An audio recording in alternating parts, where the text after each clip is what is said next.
बिस्मिल्लाहिर्रहमानिर्रहीम। अस्सलाम वालेकुम नादरीन, आप यूट्यूब चैनल देख रहे हैं, मैं इमरान खान हूँ। नादरीन, सुहेल अफरीदी की जो तकरीर है उसके ऊपर बड़ा सख्त रद्द-ए-अमल आना शुरू हो गया है और यानी जो उन्होंने बयान दिया उसके अंदर जो बातें उन्होंने की उसके ऊपर इस वक्त मुख्तलिफ़ ऐसे सहाफ़ी जिनके एस्टेब्लिशमेंट के साथ ताल्लुकात हैं या वो वहाँ से लाइन ले लेते हैं, वो धमकी आमेज़ रवैया इख्तियार कर रहे हैं। कुछ जो हुकूमती लोग हैं वो उसके ऊपर जो है वो ज़मीन आसमान के कलाबे मिला रहे हैं कि अब ये हो जाएगा, वो हो जाएगा, या पीटीआई के लिए, इमरान खान के लिए बड़ी मुश्किलात पैदा हो जाएंगी। देखिए, सुहेल अफरीदी ने कहा क्या, पहले उस पर आप गौर कर लें।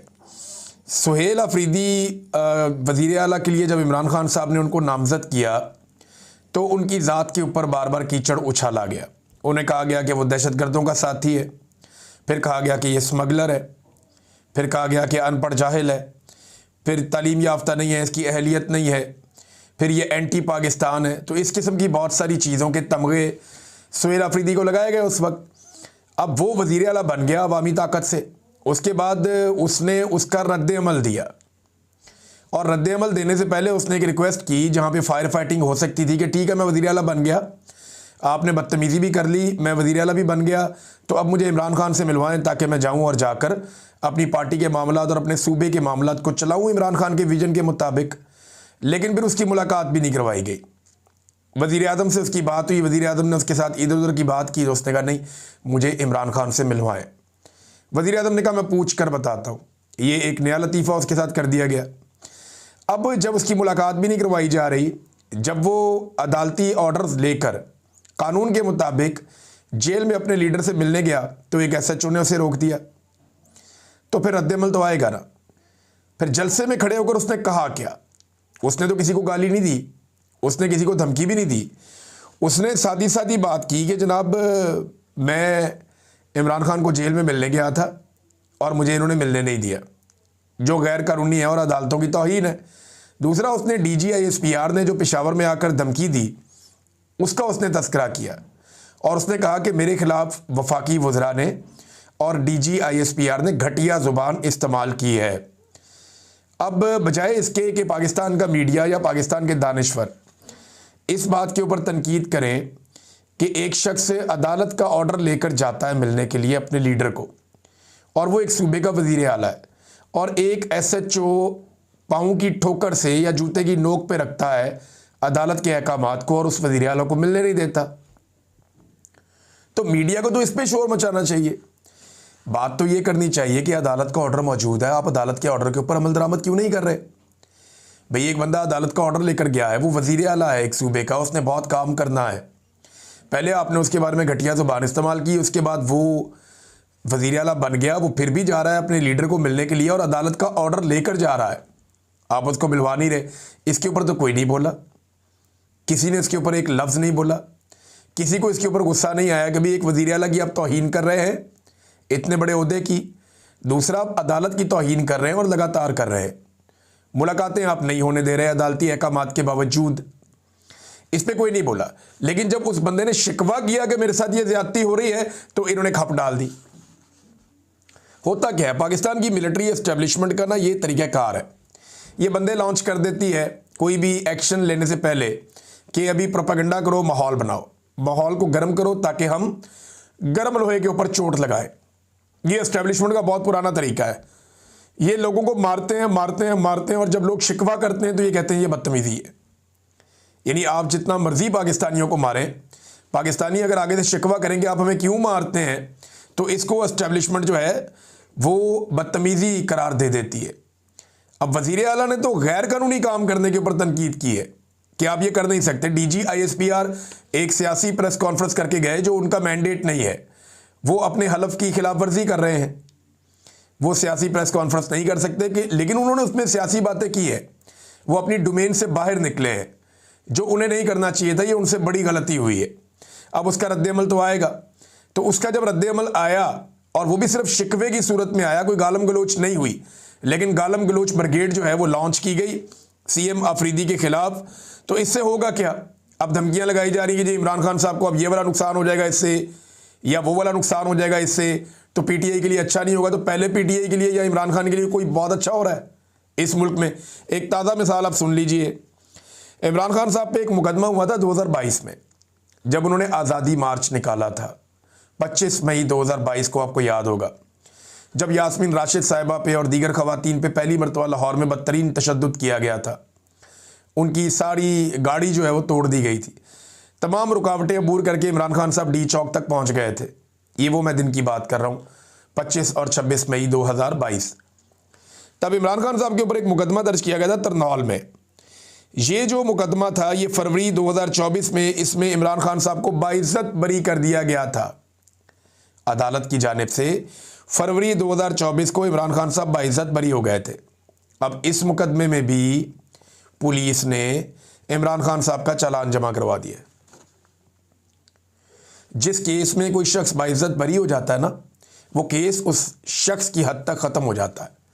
फिर आप उस शख्स का नाम नहीं ले सकते उस केस के अंदर। इन्होंने क्या किया, इन्होंने चालान जमा करवा दिया। जितने भी कोर्ट रिपोर्टर्स हैं या जितने भी कानून और आइन को समझने वाले लोग हैं, वो सर पकड़ के बैठे हुए हैं कि इस रियासत को हो क्या गया है। ये एक पागलपन का शिकार हो चुकी है। एक मुकदमा जिसमें इमरान खान साहब को बाइज्जत बरी किया गया, उसी मुकदमे में पुलिस ने इमरान खान साहब को लगभग 1.5 साल गुजरने के बाद, पौने 2 साल गुजरने के बाद दोबारा चालान कर दिया। ये फरवरी 2022 की बात है, जब इमरान खान साहब को इस केस में बाइज्जत बरी किया गया था। तो ये नाज़रीन इनकी सूरत हाल है।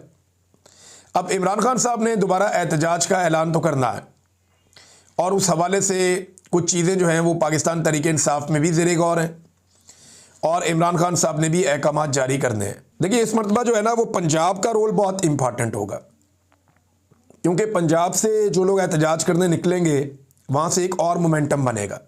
खैबर पख्तूनख्वा में जो 3 जलसे किए हैं ताबड़तोड़ नए वज़ीर आला ने, उनसे एक मोमेंटम खैबर पख्तूनख्वा में बना है।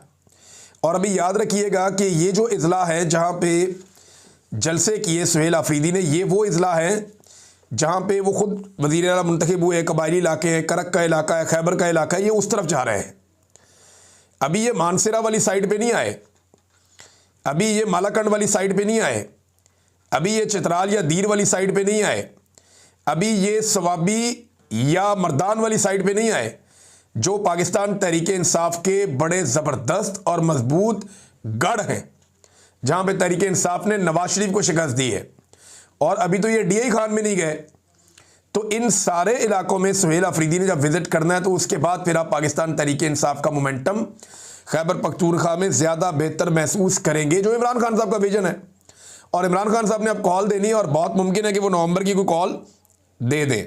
तो नवंबर के मुमकिना एहतजाज की सूरत में इस वक्त किया ये जा रहा है कि पंजाब में लिस्टें तैयार की जा रही हैं और रिपोर्ट्स बनाई जा रही हैं अरकान की कारकर्दगी के हवाले से, यानी जो अरकान असम्बली हैं या जो टिकट होल्डर्स हैं या ओहदेदारान जो हैं पाकिस्तान तहरीक इंसाफ के, उन सब की रिपोर्टें बनाई जा रही हैं ताकि इमरान खान साहब से शेयर की जाएँ और इमरान खान साहब को बताया जाए कि जनाब ये जो एहतजाज होने जा रहा है नवंबर में, इस हवाले से कौन मुअस्सर हो सकता है और कौन नहीं हो सकता। और जिन लोगों ने काम नहीं किया, फिर अगली दफ़ा उनको पाकिस्तान तहरीक इंसाफ जो है प्रायोरिटी नहीं देगी टिकटों के या दीगर मामलात में। वैसे पॉलिटिकल पार्टियों में बड़ी 2 नंबरी होती है। मैंने देखा कई ऐसे लोग होते हैं जो अचानक आते हैं, आके टिकट लेते हैं, इलेक्शन लड़ते हैं। अभी ये जो 8 फरवरी 2024 का इलेक्शन हुआ, PTI के बहुत सारे लोग थे ऐसे जो बाहर से आए, आकर इलेक्शन लड़ा और इलेक्शन लड़के जाके एस्टेब्लिशमेंट की झोली में बैठ गए। कुछ लोगों ने ऐसा किया और उनके नाम मौजूद है। इलेक्शन लड़ा और लड़के इलेक्शन जीता पाकिस्तान तहरीक इंसाफ के वोटों पे और जाकर बैठ गए नून लीग की या एस्टेब्लिशमेंट की गोद में। तो ये ऐसे लोग आ जाते होते हैं, लेकिन अब ऐसा लगता है कि PTI ऐसे लोगों को बर्दाश्त नहीं करेगी। अवाम ने एक एक नाम जो है वो रखा हुआ है लिख कर। अभी जैसे कि एक मिर्ज़ा अफरीदी साहब को, अब तो मिर्ज़ा अफरीदी साहब बहुत सारे लोग बता रहे हैं कि अच्छा काम कर रहे हैं, दौड़ भाग कर रहे हैं। पहले माजी में वो बिल्कुल सरेंडर कर गए थे जब इमरान खान साहब के ख़िलाफ़ रिजीम चेंज हुआ था, तो उसके बाद मिर्ज़ा अफरीदी साहब सरेंडर कर गए थे। उन्होंने किसी किस्म की कोई मज़ामत नहीं की, बल्कि वो वर्ल्ड टूर लगाते रहे। लेकिन अब लोग बताते हैं कि मिर्ज़ा अफरीदी भाग दौड़ करता है और वो थोड़ा सा एक्टिव हुआ है वो पार्टी के अंदर। लेकिन जब मिर्ज़ा अफरीदी को टिकट मिल रहा था तो बड़ा रोला पड़ा था पाकिस्तान तहरीक इंसाफ में। तो जब सेनेट का इलेक्शन हुआ, उसको बनाया गया, तो ताकतवर लोग आते हैं और वो बन भी जाते हैं, ऐसा नहीं है। लेकिन पंजाब में एक कारकर्दगी रिपोर्ट तैयार की जा रही है जिसमें इमरान खान को बताया जाएगा कि किसने काम किया और किसने नहीं किया। अच्छा, एक और चीज़ है नाज़रीन, और ये इम्पॉर्टेंट है इसलिए कि ये पाकिस्तान का मामला है। खैबर पख्तूनख्वा में बड़े लंबे अरसे से ये शिकवा किया जा रहा है कि गंदम की तरसील रोकी गई है और आटे की तरसील रोकी गई है खैबर पख्तूनख्वा में। यानी पंजाब से गंदम और आटा खैबर पख्तूनख्वा में भी जाता है, आज़ाद कश्मीर में भी जाता है। तो ये जो तरसील है आटे की, गंदम की, ये खैबर पख्तूनख्वा में रोकी गई है। खैबर पख्तूनख्वा की ज़रूरियात ज़्यादा हैं, उनकी पैदावार कम है। बहुत सारी चीज़ें खैबर पख्तूनख्वा में पैदा होती हैं, पूरे पाकिस्तान में जाती हैं, और कुछ चीज़ें जो हैं वो बाकी जगह पैदा होती हैं, खैबर पख्तूनख्वा में भी जाती हैं। तो आटा उनमें से एक है। अब आटे की तरसील रोकी गई है। जो इंफॉर्मेशन मिनिस्टर है पंजाब की, उन्होंने गलत बयानी की थी और झूठ बोला था, जो डॉक्यूमेंट मेरे पास है उसके मुताबिक। क्योंकि अब गवर्नर फैसल करीम कुंडी ने भी वज़ीर आज़म को ख़त लिख दिया मजबूर होकर कि आटे का मसला पैदा हो रहा है खैबर पख्तूनख्वा में, तो ये सप्लाई ना रोकी जाए। तो पंजाब ने इस सप्लाई को रोका है, जो एक वफाक के लिए अच्छी अलामत नहीं है। ये नामुनासिब बात है कि आप एक सूबे के अंदर आटे की सप्लाई रोक दें, वहाँ पे एक बहरान पैदा हो जाता है, कीमत बढ़ जाती है। लेकिन मरीम नवाज़ साहिबा नफ़रत में इतनी अंधी हो चुकी हैं कि अब उन्हें कुछ दिखाई नहीं देता। जो उन्हें कोई गलत उल्टा सीधा मशवरा आता है वो उस पर अमल दरामद कर गुजरते हैं। नाज़रीन, यहाँ एक और ख़बर है मेरे पास, ये मैं आपके साथ शेयर करता हूँ। इनके ज़रा कारनामे आप चेक करें हुकूमत के। मरीम नवाज़ साहिबा ने कुछ अर्सा पहले दावा किया था कि जेल में बैठे शख्स को पता ही नहीं है कि मुल्क कितनी तरक्की कर चुका है। अब ये ज़रा लाइन के साथ मैं आपको पढ़ के बताता हूँ कि मुल्क कितनी तरक्की कर चुका है। यहाँ इसकी तफसीलात मौजूद हैं और ये तफसीलात आप देखिए। पहला, IMF से $7 अरब कर्ज की अगली किस्त लेने का मिशन। लास्ट टाइम क्या कहा था इन सब ने कि हम आखिरी मरतबा IMF से कर्जा ले रहे हैं। ये 2022 में जब इक़्तिदार में है तब भी इन्होंने ये कहा, 23 में इन्होंने फिर ये कहा, 24 में इन्होंने फिर ये कहा, अब 25 में ये एक नए मुआहदे की तरफ जा रहे हैं कि IMF से हमने मज़ीद $7 अरब कर्जा लेना है। ये पाकिस्तानियों को कर्जे के नीचे दबा देंगे पूरी तरह से, और पाकिस्तानियों की इज्जत नफ्स को दफन कर देंगे, पाकिस्तान की हर चीज़ को गिरवी रख देंगे। ये इसी मिशन पर आए हुए हैं इस वक्त। जो पाकिस्तान की मिलिट्री एस्टेब्लिशमेंट और हुकूमत है वो मिलकर यही कारनामा कर रहे हैं। तो IMF से मज़ीद पैसे लेने जा रहे हैं। ये वो तरक्की है जिसका मरीम नवाज़ दावा कर रही थी। फिर अगस्त 2025 में पाकिस्तान का तजारती खसारा $2,80,000 के करीब पहुँच गया है और गुर्बत की शरह 50% से तजावज़ कर गई है। सैलाब में लाखों मकान तबाह हो गए हैं। 1.5 करोड़ सैलाब मुतासरीन खुले आसमान के नीचे बेयारो मददगार पड़े, यानी अभी तक लोग अपने घरों को नहीं प्रॉपर तरीके से जा सके। 75 साल में मुल्क ने 41,000 अरब कर्जा लिया, जबकि पिछले 3 साल में 39,000 अरब कर्जा लिया। यानी 75 साल का कर्जा एक तरफ और 3 साल का कर्जा एक तरफ, 41,000 अरब एक तरफ और 39,000 अरब एक तरफ। यानी कितना, थोड़ा सा 2,000 अरब का फ़र्क है सिर्फ। यानी 25 साल में पाकिस्तान इतना कर्जा लेता था पहले जितना अब 1 साल में लेता है। तो 75 सालों में पाकिस्तान ने जितना कर्जा लिया उतना कर्जा मौजूदा रजीम ने 3 साल के अंदर ले लिया। मुल्क से 28 बड़ी कंपनियां और 78 लाख पाकिस्तानी मुल्क छोड़ गए। और ये मैं टीवी चैनल से उठा के आपको दे रहा हूं। ये कोई हम खुद से नहीं दे रहे, टीवी चैनल के टिक्कर हैं जिनके ऊपर ये शाकिर अवान साहब ने इसको पोस्ट किया हुआ है। जज हजरात इस वक्त खुद इंसाफ मांग रहे हैं। 12,000 सरकारी स्कूल ख़त्म कर दिए गए हैं। यानी बेशुमार सरकारी स्कूलों को आप ख़त्म कर रहे हैं, वो प्राइवेटाइज करते जा रहे हैं। अब वो जो नए लोग आ रहे हैं उनसे पैसा भी आता है थोड़ा बहुत, तो ये रंग रोगन करके स्कूलों को ये कर कह रहे हैं, ना तालीम का मेयार बेहतर कर रहे हैं, ना बच्चों का सिलेबस बेहतर कर रहे हैं, ना एजुकेशन की फैसिलिटीज़ दे रहे हैं। ये करते ये हैं कि हर ज़िले के अंदर 2-3 स्कूलों को पेंट कर देते हैं, बड़े अच्छे तरीके से पेंट करते हैं, उनको साफ़ सुथरा करते हैं, आसपास उनके चूना बखेरते हैं, अच्छी तरह झाड़ू फेरते हैं, सफाई सुथराई करके, पौधों की कटिंग करके उसकी वीडियो तस्वीरें बना के मरीम नवाज़ को भेज देते हैं। वो सोशल मीडिया पे डाल देती है कि बिहाड़ी का सरकारी स्कूल, फलाने जगह का सरकारी स्कूल, फलाने ज़िले का सरकारी स्कूल। तो वो इस तरीके से आवाम के साथ 2 नंबरी कर रहे हैं, सोशल मीडिया खेल रहे हैं। पंजाब में एजुकेशन की क्या हालत है वो सब जानते हैं, और जो इस वक्त 9th और 10th के रिजल्ट्स के साथ हुआ है वो भी सब जानते हैं। जो बच्चों की तालीमी काबिलियत है वो भी हम सब अच्छी तरह जानते हैं। यकसा निज़ाम तालीम होना चाहिए पूरे पाकिस्तान के अंदर। इमरान खान साहब ने एक ख्वाब देखा था, उसकी कोशिश की थी, वो भी इन्होंने ख़त्म कर दिया है। और अब ये कहते हैं जनाब ये तरक्की का सफ़र है। जो जारी है। यानी पूरे ज़िले के अंदर आप 2 स्कूलों को रंग कर दें और उसके बाद आप कहें जनाब पूरे ज़िले की तालीम जो है वो बेहतर हो गई है, तो इससे बड़ा झूठ और धोखा कोई हो नहीं सकता। तो ये हुकूमत बनी क्योंकि धोखे के साथ है, लिहाजा ये धोखे के साथ ही निज़ाम को चला रही है। फजलुर रहमान साहब के दरवाजे पे पहले मोहसिन नकवी साहब पहुँचे, अब बिलावल भी मिलने के लिए पहुँचे। और मामला क्या है, देखिए 2 चीज़ें हैं जिनके ऊपर शुबा जाहिर किया जा रहा है। एक तो इस वक्त हुकूमत चाहती है कि अपोजिशन लीडर पाकिस्तान तहरीक-ए-इंसाफ का बंदा ना आए, तो महमूद अचकज़ई का वो रास्ता रोकना चाहते हैं और वो ये चाहते हैं कि इकट्ठे होकर कोई इस तरह की गेम डाली जाए कि अपोजिशन लीडर कौमी असम्बली में बन जाए किसी तरह पीपल्स पार्टी फजलुर रहमान का, इधर से कोई आ जाए अपोजिशन लीडर, और पीटीआई का हमायत याफ्ता या पीटीआई खुद अपोजिशन लीडर के तौर पे काम ना कर सके। अब नंबर गेम दोबारा फिर से वही गंदा खेल खेला जाएगा। और दूसरा 27वीं आईनी तरमीम भी है जिसमें फजलुर रहमान साहब अपनी खिदमात सर अंजाम देंगे एक मरतबा फिर, जैसे कि वो हमेशा करते रहे हैं। लिहाजा बिलावल और मोहसिन नकवी ने उनके दरवाजे पे दस्तक दी है, अब आहिस्ता आहिस्ता लगता है कि बाकी लोग भी पहुंचेंगे। खादिम रिजवी के मज़ार की मुंतकली का मामला जो पहले उठाया गया था उसके ऊपर दोबारा से बहस हो रही है, लेकिन पंजाब हुकूमत ने ये दावा किया था, मैंने आपको बताया भी था कि हम ऐसा कुछ नहीं करने जा रहे, जबकि इदारों की जानिब से उनको ये तजवीज़ दी गई थी कि आप खादिम रिजवी का मज़ार उठा के बाहर किसी और जगह मुंतकिल कर दें, यहाँ पे रश लग जाता है, प्रॉब्लम हो जाती है। अच्छा, इससे बड़ा जो भी प्रॉब्लम आ रहा है वो ये है कि अगले महीने नवंबर में खादिम रिजवी की बरसी है, तो खादिम रिजवी मरहूम की जो बरसी होती है उसमें बहुत बड़ी तादाद में लोग आते हैं। अहले सुन्नत वो वहाँ पे आके, जो बरेलवी हज़रात हैं वो वहाँ पे आके जो है वो कलाम पढ़ते हैं, वहाँ पे आके वो एक उर्स की तकरीबात होती हैं, वो उसके अंदर शामिल हो जाते हैं।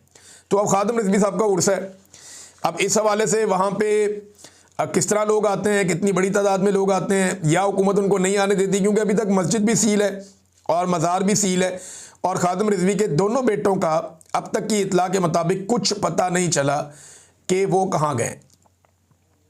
नाज़रीन, बेशुमार लोगों को जेलों में डाला हुआ है। यास्मीन राशिद साहिबा जो हैं उनसे अभी 1-2 दिन पहले कोई स्टेटमेंट आया उनका, उन्होंने कहा मैं वहीं खड़ी हूँ जहाँ 2 साल पहले खड़ी थी, यानी मैं तो अपनी जगह से हिली भी नहीं। ये होती है एक लीडर की ताकत, अवामी लीडर की ताकत।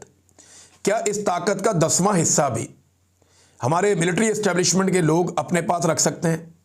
परवेज़ मुशर्रफ 1 घंटे की जेल नहीं काट सका, जेल जाते जाते अस्पताल दौड़ गया था।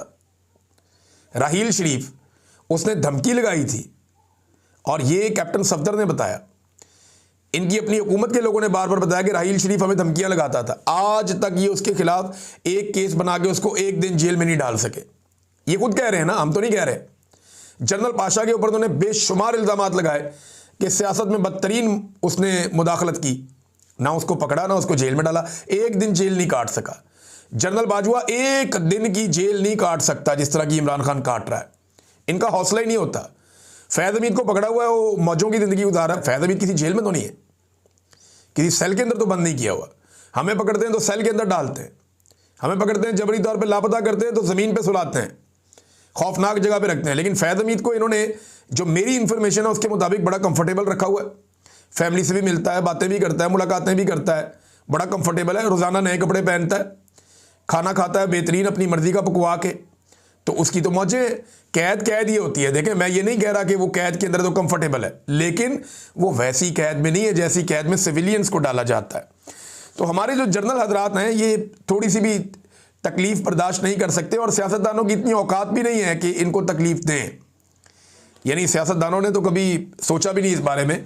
परवेज़ मुशर्रफ से लेके अब तक ये इल्ज़ामात लगाते हैं, तकलीफ़ नहीं दे पाते इन्हें, और दे भी नहीं पाएंगे जिस तरह की इनकी करतूत है।